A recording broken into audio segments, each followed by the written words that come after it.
On your feet! Get them going!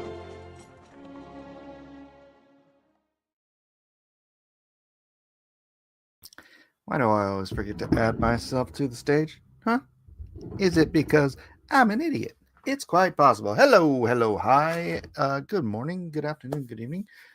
Welcome once again to Cross Examinations Live. I'm your host, Mike S. Miller, and today, for the last day, we are doing The Rising Sun, the 11-week Bible study daily devotional.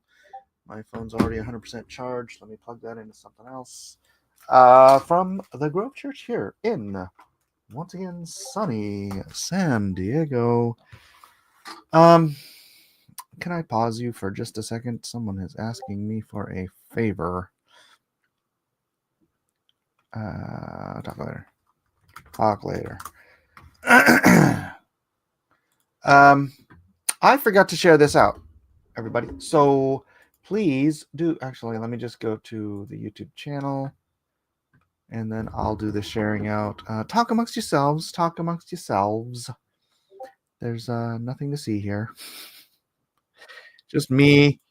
This, like, the first for once, I set this up like almost an hour early, and then still I managed to be so busy as to not be able to just do the typical sharing out, letting people know that we are going live.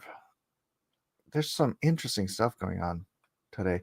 Actually, let me grab it. There's what channel was it on? It's on my Blacklist Universe channel. I've been having the most fun, respectful. Oh, and you know what? I posted it in Blacklist Universe under cross examinations here. Where is it? It's up here. I've been having a great conversation with this atheist guy, and I want to read it. And we're live. These are very old. This is like a year-old thing, and I just noticed that I had this. It was 10 facts about atheist cross-examinations rise and fall. Rise and, oh my gosh, that was a year ago. So that was during this last. Wait, was it Rise and Fall? Rise and Fall was the last one, right? I'm talking to myself. So I wanted to kind of read through this because it's rare you have a cordial discussion with someone. I love cordial debates. Cordial debates are like my jam. I don't want to have to like yell at people and argue. My daughter will tell you differently. She says I yell way too much, but all right, where was I? Let me copy this. You guys already sent it to the Discord, I see. Thank you very much. I'm going to send it to my other heathens. Repent. I want to post this in a couple channels. Let's go. All right. And what was my point? I had a point. I'm sure I had a point. Is it just the point on the top of my head? Mike, do you have more than one account? Because I got a suggestion to follow you on X. I thought I already did. I don't know. I have. You know, it's funny. So I only use my main account. And then I just noticed the other day when I was typing in Blacklist Universe that I made a Blacklist Universe account like in 2019. But I don't think I've ever posted on it. And I don't remember what the email address is to sign in on it. And then my other accounts that were for the crypto NFT stuff like Funky Monkey Frat House and all that stuff, I kind of let somebody else handle all that stuff. So that's not really my account. Yeah, on Twitter anyway. Anyways, my nose is still like, you can hear it. Mike, word does 2 brain cells for once. I know it's difficult, but just use them. You are half Japanese. You would think one would be on at all times. Gosh dang it, I think I have like a tiny little nose hair tickling the other side of my nose. You know what? This is not good TV. I have one of these. This is designed for clipping nose hairs. You see it's like a little circle, and then it's got a little thing, and it just, so. Sorry, little grooming, because that is just annoying. Is that not the most annoying thing when you have a nose hair that's like tickling another nose hair or something? And you just, I know, wonderful television. What's up, DJ? What's up, everybody? Arlene, Dark Admiral, Melissa, Devil's Air. Where's Amy? Arlene, I already said. Melissa, where's your sister? How dare she? The nose hair stream. Yes, yes. I don't want to talk about nose hairs, but I understand. It's so frustrating, annoying. All right, so what I'm going to do, I'm going to show, present, share screen, window. I'm just going to do the window. And then I'm going to read this conversation just because I like it. I like it. And I'm going to do it over here so it's easier. So Theo Skeptici says, I'm an atheist. I define atheism as suspending any knowledge, any acknowledgement as to the reality of any particular God until sufficient credible evidence is introduced. My position is that I have no good reason to acknowledge the reality of any God. And here is why I currently hold to such a position. Below are 10 facts I must consider when evaluating the claim made by certain theists that some God exists in reality. To be clear, these are not premises for any argument concluding there to be no gods. These are simply facts I must take into account when evaluating such a claim. 1, I personally have never observed a God. 2 and 3 kind of echo that same sentiment. And the argument or the discussion that follows, he chose, which I love, it, rather than try to tackle every, because I answered all of his different arguments, but rather than try to tackle each argument like in a book with each thing, he's like, let's tackle one at a time. And I'm like, thank you.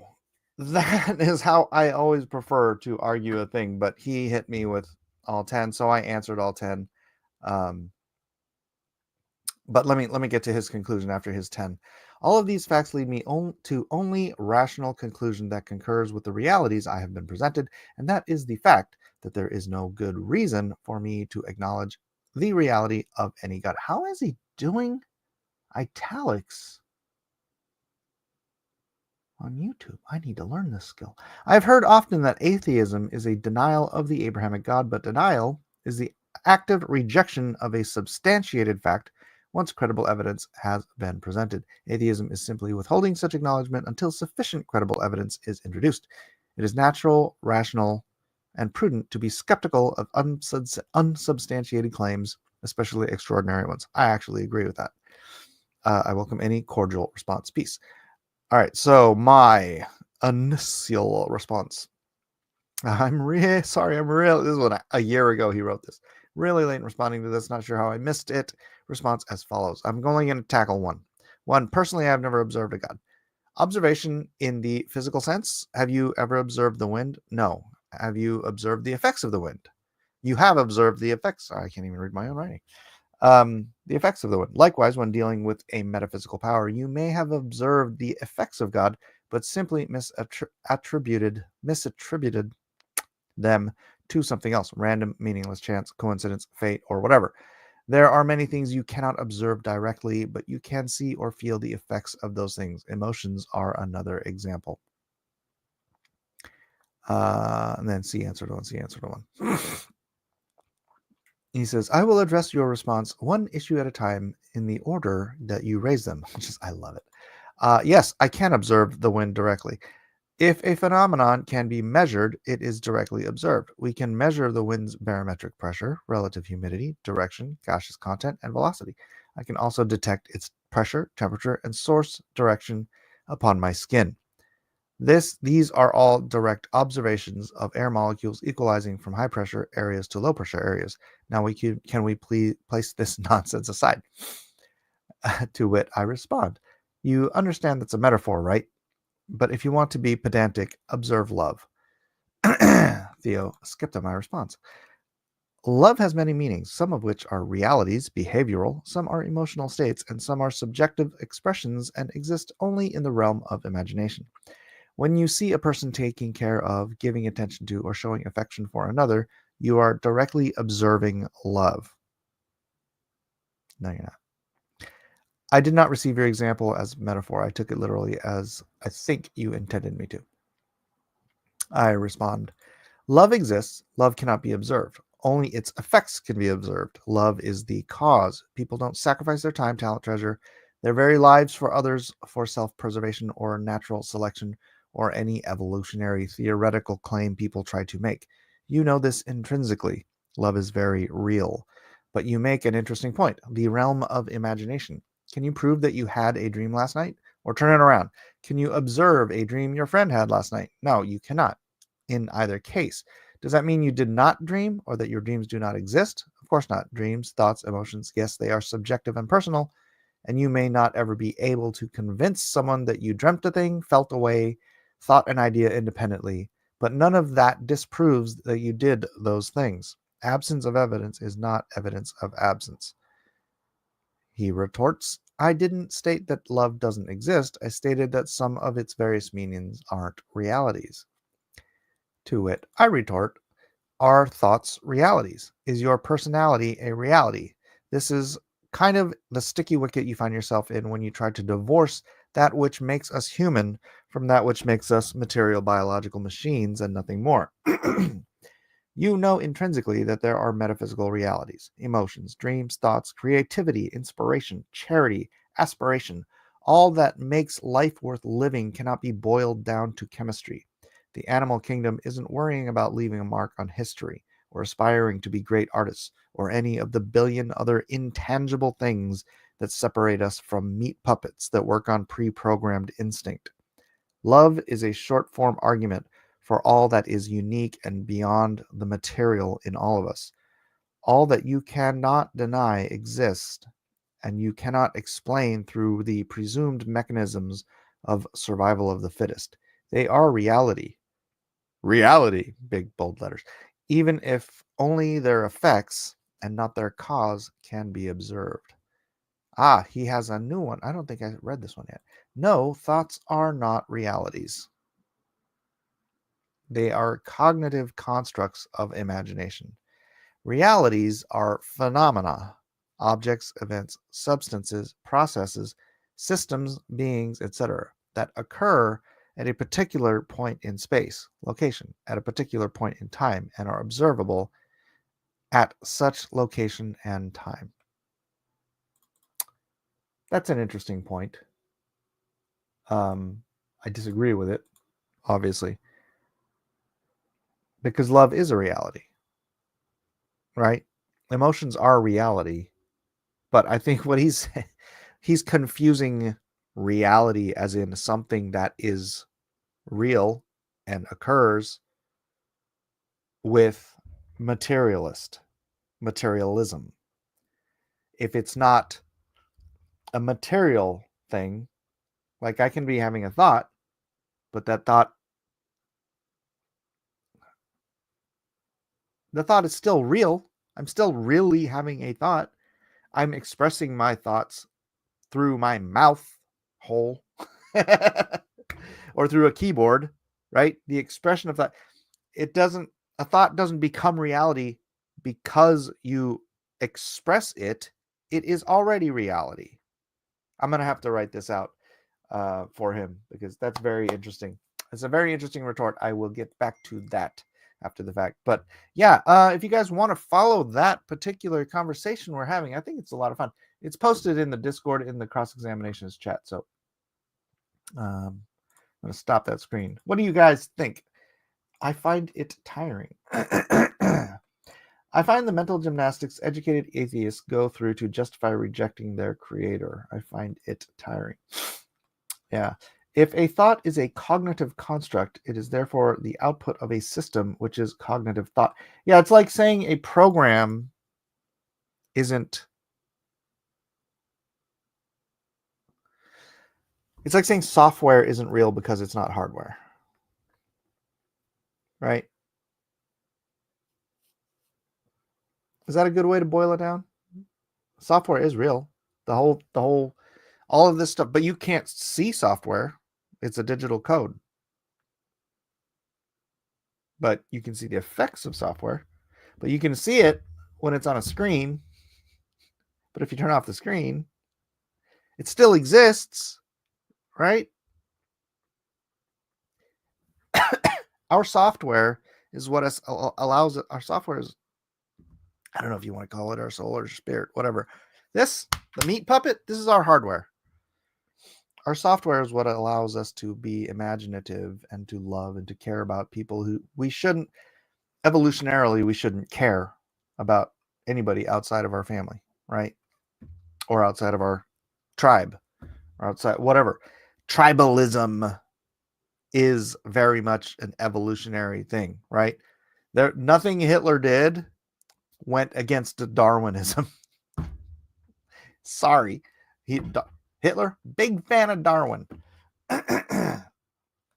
It's not a physical thing. Yeah, and that's like I said, that's the sticky wicket you get into when you are a hardcore materialist atheist. Nothing that isn't material exists, except then you can't explain. I mean, you have to pretend like no. I tend to say metaphysical, but I guess that's the only really term. No metaphysical phenomenon exists.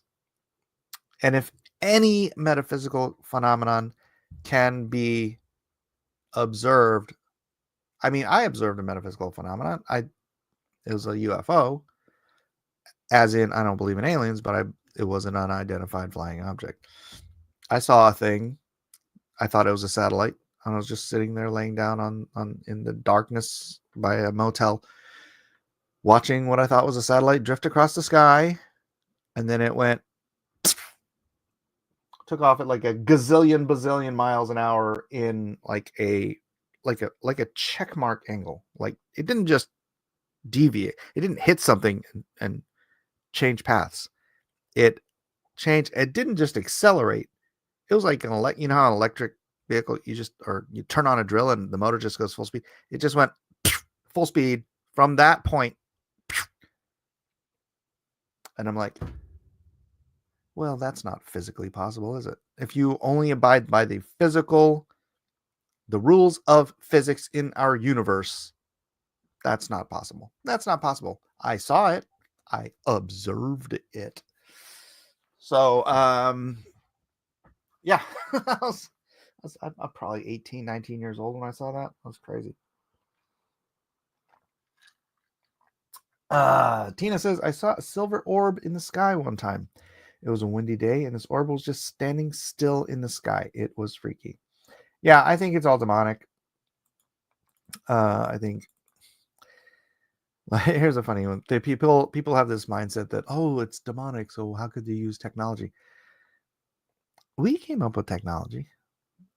How much smarter are demons than humans? You think Satan's an idiot? Satan is an angel. Satan is like way smarter than any human. Probably makes Einstein look like a jackass, right? You don't think they would be the ones creating, or that they're not capable of creating technology? Heck, they might have given us technology. I don't know. It's kind of freaky. I've never seen a UFO or whatever the current terminology is. Yeah, what is the current terminology? Why change it? Why are they changing it? And hello, Edwin. How are you, my good friend? No, Satan is the great deceiver. Yeah, and if you think about it, all right, think about Genesis 6. The men, the sons of God, aka the angels, took the daughters of man, aka women, found them attractive, took them for wives, created offspring that were the giants of old and the heroes, or giants and the heroes of old. Right? They created giant because they combinant, whatever the combinant DNA was, and there's never any female angels. Isn't that weird? But that was back in the day when we still had pretty much perfect DNA, right? We are very close to the original perfect DNA source, which is Adam and Eve. And then over the thousands of generations, the DNA code gets corrupted. That's why, that's why my son has tetrasomy 18p, right? That there's corruptions, there's limitations, there's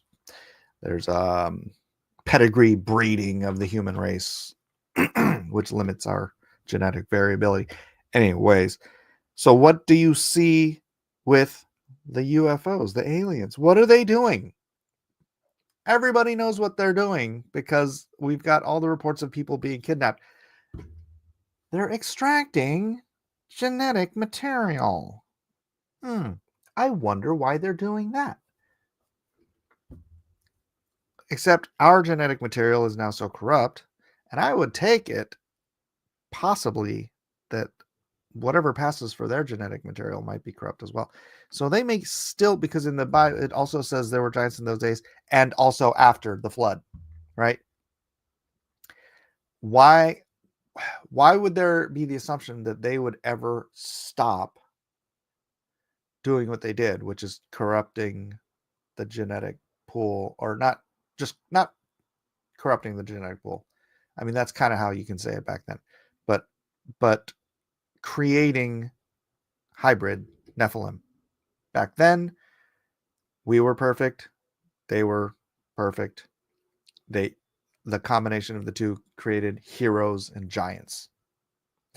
Now, sickly gray creatures, maybe. It's all speculation. But I can't deny that there are UFOs. There are alien encounters. What they're calling themselves alien, which I don't believe, but cool. So we are from aliens, and aliens are devils. We are not from aliens. That's not. I think you miss something. We're gonna uncover the giants. They will crush me, trying to keep them from our women. UAP, unidentified anomalous phenomena. Why? It's a flying object. And so dumb. I thought Satan is part of the government, or gemeente is the reason why gemeen, and I don't even know what that means. Double there.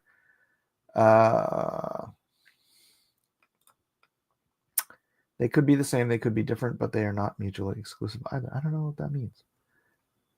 Caleb, what's up, Caleb? Caleb in the house. I believe there is a physical element to the human mind, yet there are intricacies and complexity that point to a higher, more intelligent designer. Oh, yeah.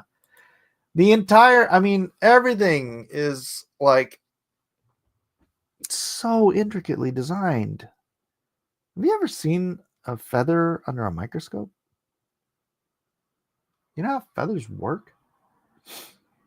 Each barb of a feather is an interlocking system that they're like this. They're like this, and then they just barely overlap, and they lock into place to the feather next to it. Or not the feather, the barb next to it. And that creates a tight enough weave that you can break it apart very easily, and then it just zips right. It's like a little zipper. There are these little zippers that just, everything in God's creation is so intricately designed and beautifully designed. The golden ratio is everywhere, right?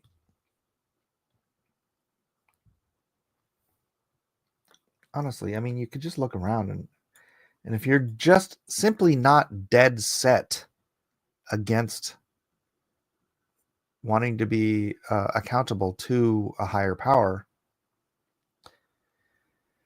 and that's basically what it boils down to under it all. It's pretty amazing, Mike. Right. I was saying aliens and demons aren't mutually exclusive. That's correct. I believe they are one and the same. Just like dragons are dinosaurs. Who knew Joe Rogan was one of us? One of us. Dude, Joe Rogan is a dragon believer. I love it. I gotta watch. I just scrolled through it on Twitter, but I gotta watch it. I guess he was making some of the same arguments I do. I need to see this stuff. I love it. We're gonna make a full on believer out of him eventually. See, that's the thing about Rogan. I believe eventually he will become a Christian just because he is a truth seeker. And if he just keeps seeking the truth, eventually he will find it. Realizing that dragons are dinosaurs and dinosaurs are dragons, big step towards the path of ultimate truth. Jesus Christ is the Son of God. Believe it. I think I'd worship a live dinosaur. Feed it people for. What is the deal with dragons? So dragons are a part of the living memory of every culture on Earth, Wrangler. So in China, you know the Chinese zodiac. If you look at the zodiac, all the other 11 creatures: rabbit, dog, boar, pig, or not boar and pig, probably the same one. Cow, bam, bam, bam, bam, bam. Dragon.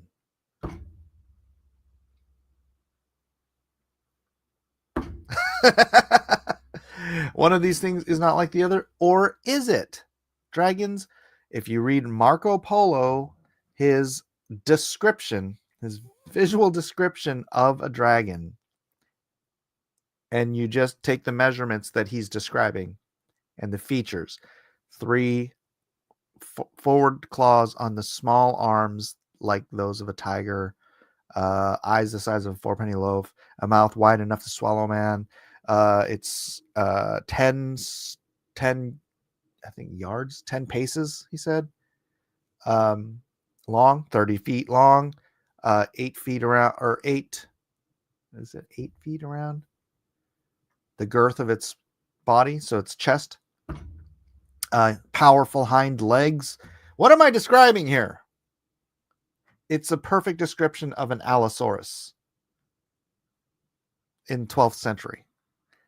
And then they described how the Chinese hunt and kill these dragons. He called them dragons. And he said, he very matter of fact, and this is what, the gall is very highly priced. The meat is considered a delicacy, blah, blah, blah. Like the different parts they use their organs for and whatnot. And, and how it was fiercer and more, than like all the other creatures, all the other animals in the air. It's like lions couldn't. Dragon versus lion. What are you gonna do, right? What are the other? Gosh, there are some. Like I said, it is part of every culture. In Cambodia, in a 8th century or 12th century, I think it's 8th century Cambodian temple. There's carvings of all these different jungle creatures, monkeys and lizards and whatever. And then in one of them, it's a stegosaurus. Just weird. Don't forget the Siberian unicorn. We're not talking about unicorns right now. We're talking about dragons. But yes, the unicorn is real too. It's kind of the mascot of the channel, I guess.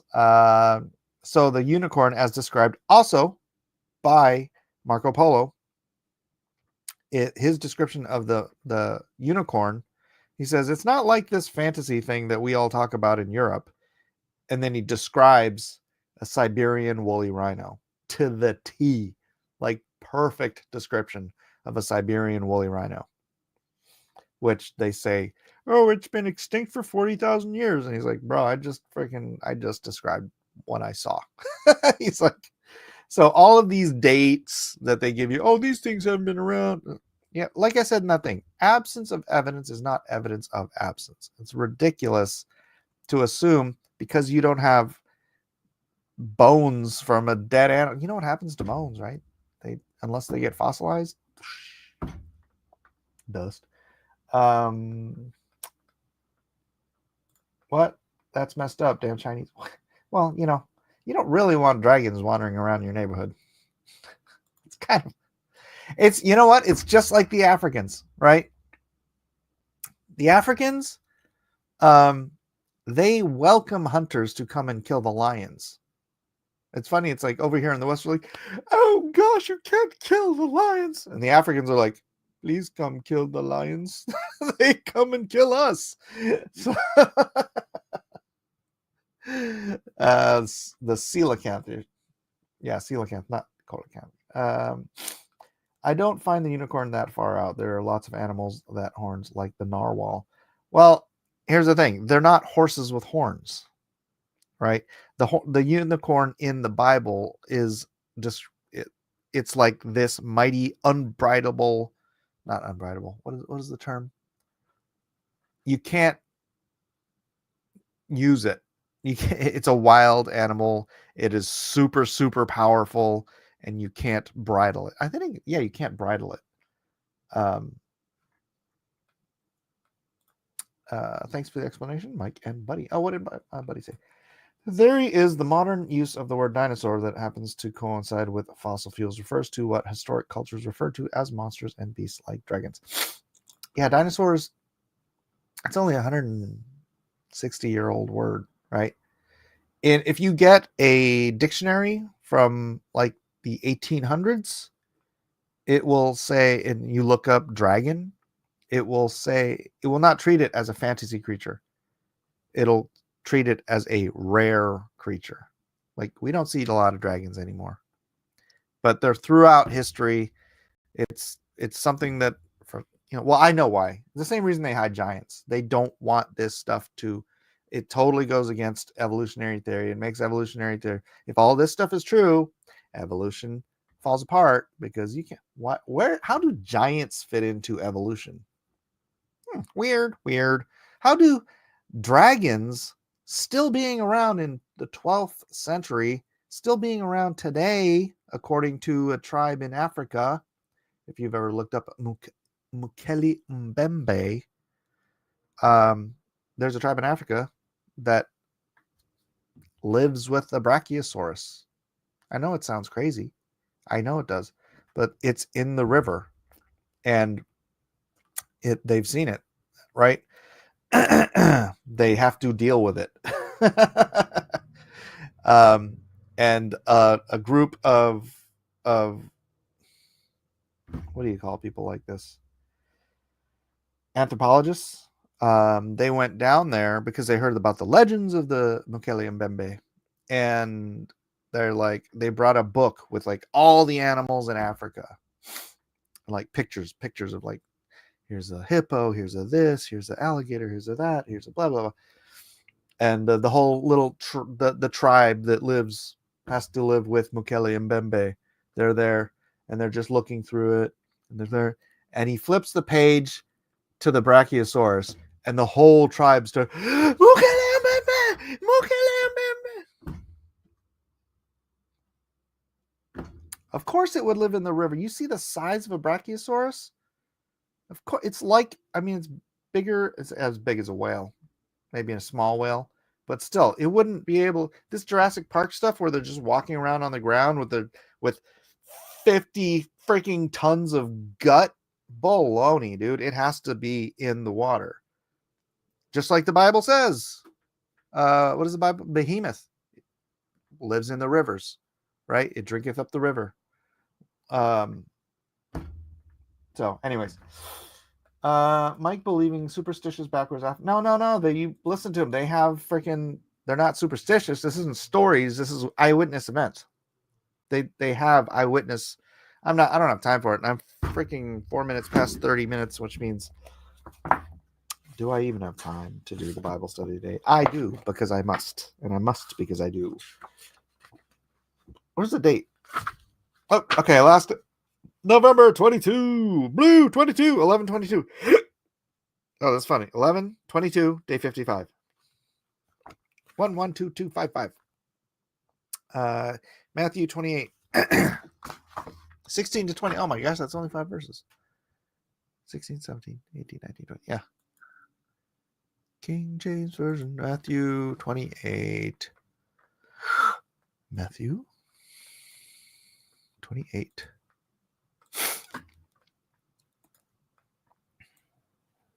Why is my screen all stretched out and weird like that? I have no idea. All right, present Share screen.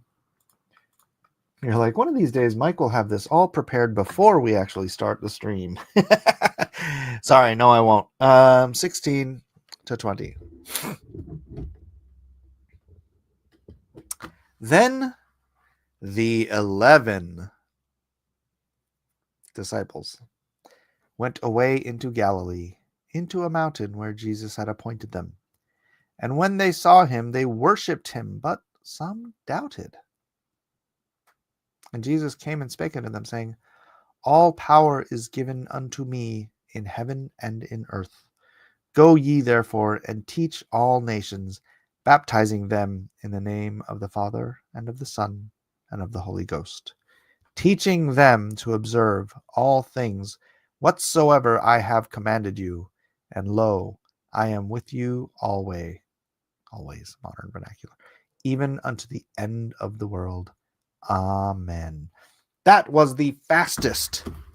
Nice. King James Version. That's right. Outer Pangea. What's up, Wiggle? What's up, Wiggle? Wow, that was the shortest Bible reading in this entire book. Did we go through the rest of it yesterday?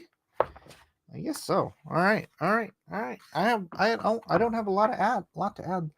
The curious part about this is like, okay, literally, you just got resurrected in front of us. We all watched you die. Well, we didn't all watch you die. We were hiding because we're cowards. But we all heard that you died. The Romans are really good at killing you, at killing people.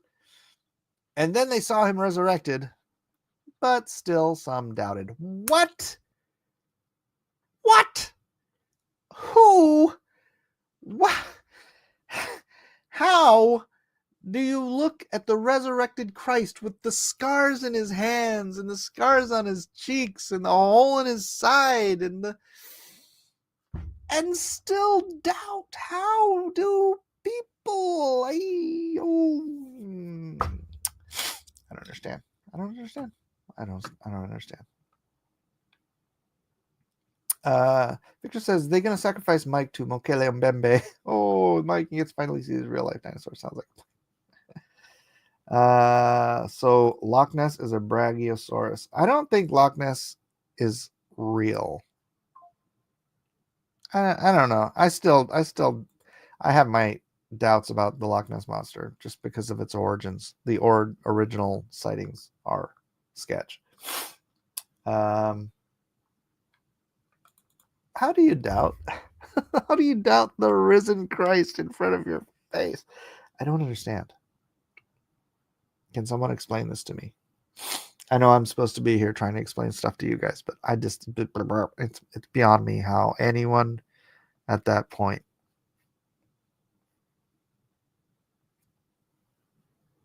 Well, you know what? I mean, Jesus is the one that said it. They have Moses and the prophets. If they can't believe Moses and the prophets, they will not believe a man if a man should rise from the dead. That's just the weirdest thing to me. It's like, I guess it's not that weird, huh? Because we deal with it every day in the modern world. Like, people deny stuff. Oh my gosh, people deny that there are men and women. Okay, I get it. Never mind. I've been converted. I understand. These people were SJWs. These people were leftist, Marxist, communists. They refused to believe what was right in front of their face, the objective truth staring at them, speaking to them, loving them, the objective truth of Christ resurrected. And they're still like, I'm going to be skeptical. He literally speaks to Thomas directly. I know. Maybe Jesus didn't speak to the doubters directly. Well, it says it's the 11 disciples went away into Galilee, into a mountain where Jesus appointed them. And when they saw him, they worshipped him. This is actually talking about the 11. This isn't talking about like all the people who witnessed his resurrection. Which, mind you, remember, He was alive and making appearances for 40 days after he was resurrected. 40 days. In one instance, he appeared before 500 people at once. He held a concert. 500 people. Just in one instance in that 40 days. I'm pretty sure a heck of a lot of people witnessed that resurrected Christ. I mean, when Paul's talking about this later on, he's like, you want to know if this happened? Just go ask around. Like, there were so many witnesses alive when Paul was writing his epistles. His go-to response for did this really happen was go ask all of the witnesses. They're still alive. It's like someone in the 11 doubted him. How many miracles did they see him perform? I know. Maybe, you know what? That's probably why there's no Gospel of Thomas. I mean, there is, but it's an apocryphal book that was written like in 300 AD. What's up, Rustin Nowell? Just joined. Well, you are very, very welcome. Devil's Air says, the they, them are just the demon of Legion ruling the body without chains to hold back. Yeah. I usually tell deniers, well, you produce the corpse of Jesus, and then we'll talk. Rustin Noel says, really? Last episode? Okay, so this is, we've been going through this book, the Rising Sun, for 11 weeks, and this is the last daily devotional page. So this is the last episode of Rising Sun. So it's not the last episode for my channel, but just that. Yeah, those people claim there are many jobs. No, now they're not. See, this they keep moving. They'll keep pushing, and they'll keep pushing, and they'll keep pushing. This is what they do. Now they're just coming out and saying it. It's not all of them yet, but it will be soon. I guarantee it. That now there's no such thing as biological sex. Kill me now. This world. Yeah, jump in the Discord. Buddy says, this seems to be before Thomas saw him.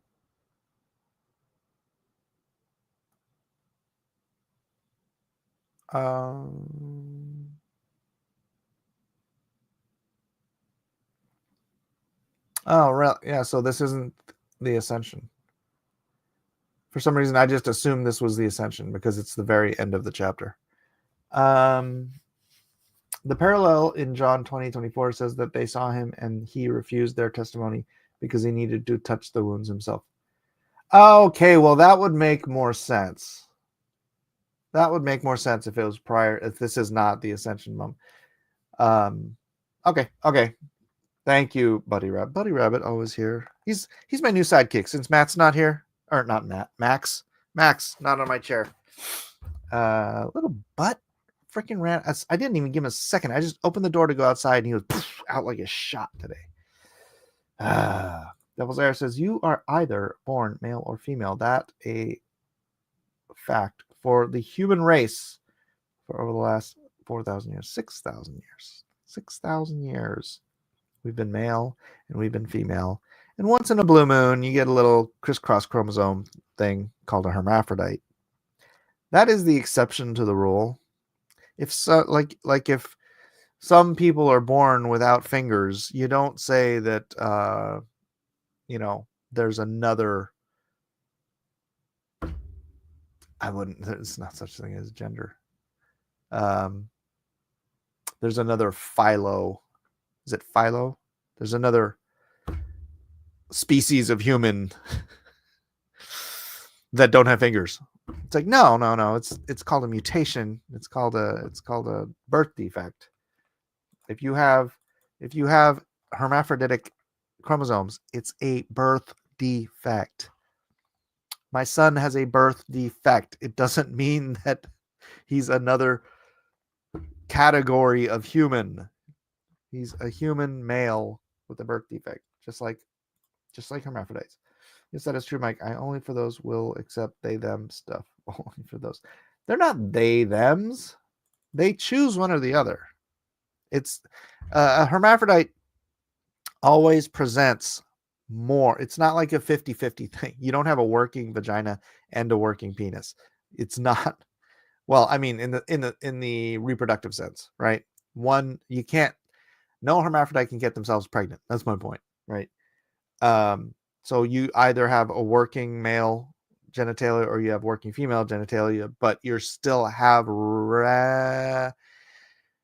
remnants, residual. I don't know what the exact terminology is, but you also have the opposite gender in some way. The opposite sex. Sorry. Oh gosh. But it's a birth defect. It's not. So dumb. Who is this and why are you talking to me? Gosh dang it.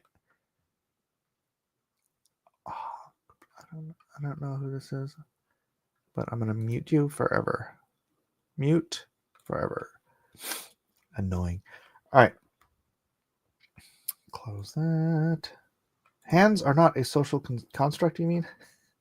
Yeah, I love the argument. It's like if there are people who have a mental disorder where they think that they should cut off a limb, and then like in What is a Woman, I haven't seen the movie yet, but that he's like, so are these people, should you just cut off their limb? And that trans doctor is like, no, that's a mental disorder. And it's like the obliviousness is palatable. It's like, are you not understanding the irony here? Okay, let me read the devotional. Let's get to the devotional. I'm going to do this without glasses today and hope I don't get a headache. All right. Risen, commission, ascension. Since childhood, I've envisioned the entrance to heaven and hell as two long, winding lines, reminiscent of queues at a theme park, running somewhat parallel to each other in my mind's eye. I stand in the line for heaven, glancing over to see familiar faces, neighbors, childhood friends, sports buddies, classmates, co-workers, all queuing for hell. Their realization of their fate is met with deep anguish and disbelief, turning accusatory eyes toward me. You knew all along and never told me. How could you let me end up here? I've never seen it like that. I've always seen it as sort of a one-way mirror. Like the people in hell can see, and I know this isn't how it works.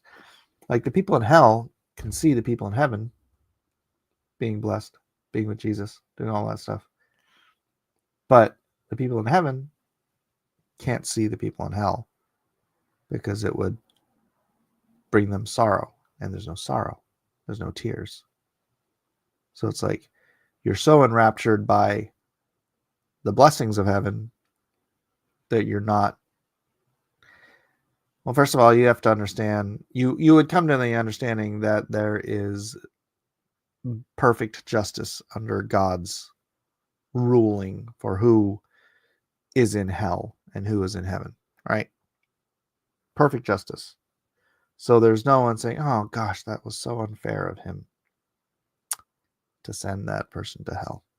Or actually, it says they condemn themselves, but that's another thing. We should probably keep going. Devil's Air says, actually, one of the first videos I saw of this channel was on the unicorn in the Bible. Didn't sub back then, but now I'm glad. Even in people have born with full two legs, we're getting into eugenics. No. All right. Society often teaches us that sharing a religious point of view is offensive and self-serving, but I believe this reluctance stems not from societal norms, and instead from the deception of Satan himself. He deceives us into thinking that avoiding faith conversations is an act of love, allowing others to live their truth, yet truth is singular, and it is found in the Bible. Sharing about Jesus shouldn't be tinged with fear because he embodies grace, love, and patience. Consider his interactions during Passion Week. Despite their selfish pride and fear, Jesus didn't condemn his friends for their actions or betrayal. Instead, he gently invited them to see, touch, and feel the reality of his promises, demonstrating his trustworthiness. This Jesus, who was gracious and loving to his closest friends, even after they abandon him, is the same one who offers us eternal life and salvation in his name. If you really believe what you say you believe about Jesus and who he is, then why are you keeping that to yourself? Yeah, Start a YouTube channel. Start telling everybody about it. If you aren't keeping it to yourself, how can you more boldly proclaim the truth of the gospel with greater urgency? We are 2,000 plus years post-ascension. That's bad math. Bad math, Zach. Post-ascension would be 33.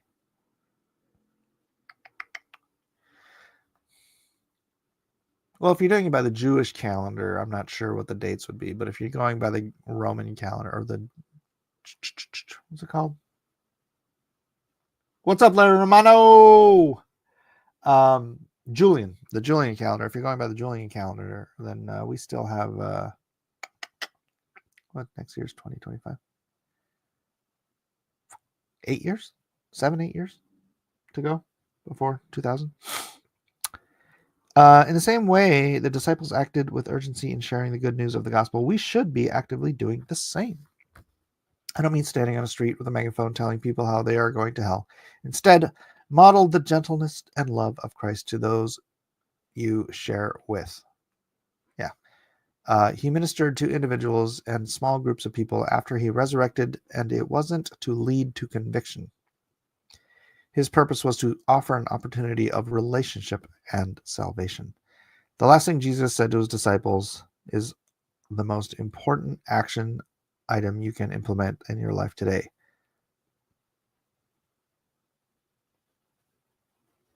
Yeah, see, he's got the same confusion as I did. I thought this was the ascension because this was not the ascension. Buddy Rabbit is correct, which makes more sense. This is not the ascension, so this isn't the last thing he said. It's just the last thing he said in the book of Matthew. All authority in heaven and on earth has been given to me. Go therefore and make disciples of all nations, baptizing them in the name of the Father and of the Son and of the Holy Spirit, teaching them to follow all that I commanded you. And behold, I am with you always and to the end of the age. Questions. Where and with whom is God calling you to share the truth of Jesus?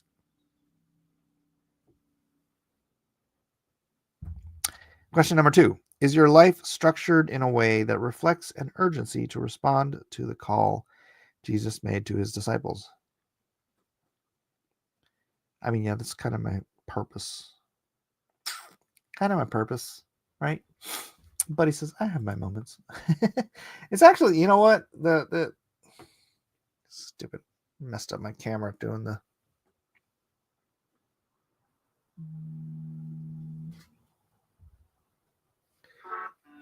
Why do I have a 12? Every Friday I ask, why do I have a 1 o'clock alarm? Am I supposed to do something at 1 o'clock? Besides this, besides volunteering a group, besides going to youth, the fishing group on Saturdays, I mean, I got a pretty full life. I could do more.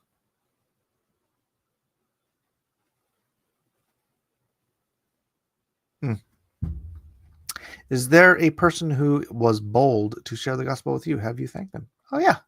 That was Ben. And, yeah, my father-in-law and my late mother-in-law. Daily prayer. Lord, I pray that you would give me boldness and courage to share your truth in love with the people around me. Please bring people to mind who you would have me share the gospel with and provide me an opportunity to do so. Amen. Amen. And that is it, ladies and gentlemen, for the Rising Sun. 11 weeks. Although we kind of missed the first week, didn't we? So we'll call it 10. 10 weeks of Bible study every day. Did I miss any? I missed a few days in the beginning, but I think I caught everything. Time to get up alarm. That might be it, Tina. I really don't know. I know I have Thursday 1 o'clock. I have a team meet on Thursdays at 1 o'clock and Mondays at 1 o'clock. But Friday doesn't make any sense to me. I'll have to think about it. Well, we got a little time to shoot the crap. I'm not in a big rush today. So now what? Larry Romano asks. I don't know. What's up with you guys? Y'all know if you guys are late, my daughter got married on Saturday. It's Friday already, so I talked about it the whole beginning of the week. So that's very exciting. Regular member here, regular visitor here, Kirby had a baby, so that's also very exciting. Matt Cossin's dad, who went to the hospital last week for some emergency reason, mending at home, so that is all good stuff. It's what I do. I know things and I see things. That's what I do too, buddy. That's what I do too.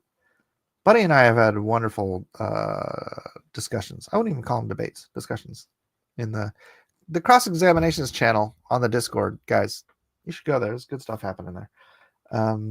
For those doing washing today, don't forget to move your clothes to the dryer. Friendly reminder. Yes, friendly reminder.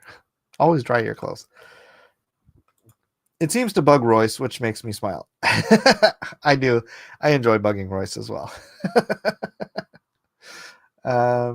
Let's see. Did I miss anything? No.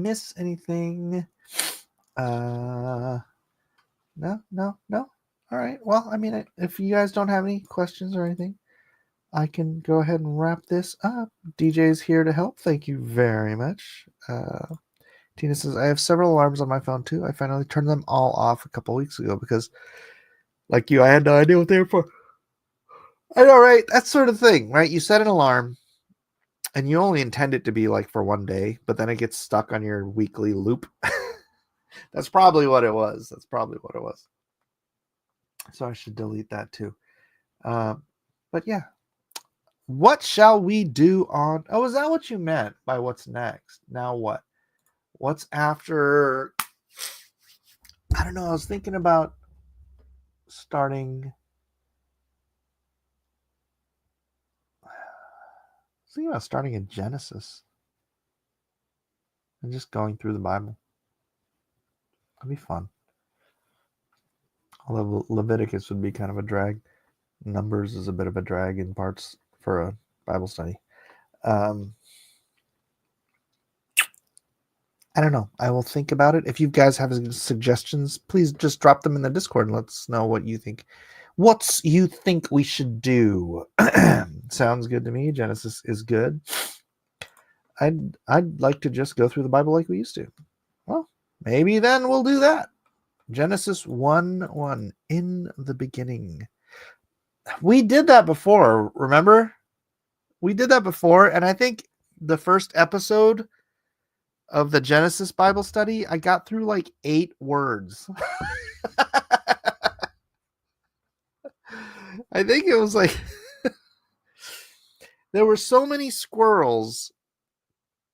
And seriously, I think we barely got into anything. Maybe it was 8 verses. I don't even remember, but I just remember it was so little. We got through so little in the first Genesis study. That was funny. All right, but maybe we'll do it again anyways. Maybe I'll just kind of skip over. I wonder where it's probably on this channel. Why not use the book that does the baby in chronological order? Huh? I don't know what you mean. Does the Bible in chronological order? Chronological? Is canonological a word? Is this some theological word I'm unaware of? So much theological or spiritual nutrition packed into every word. I know. Is there another devotional that we could use? I'm sure there is. I don't know. We should continue this discussion in the Discord because really, I got to wrap this episode up. So, yeah, she's asking to do the Bible in chronological order. So do the book of Job first. Do the book of Job. That's an idea. I've never done the book of Job. All right, get to the Discord. Let's figure it out. I'll see you guys on the next on Saturday. No, this is Friday. We'll see you guys on Monday. Am I that tired? I don't know. Maybe. All right. God bless you guys. I'll see you on the next episode of Cross Examination. Back in line, you dog!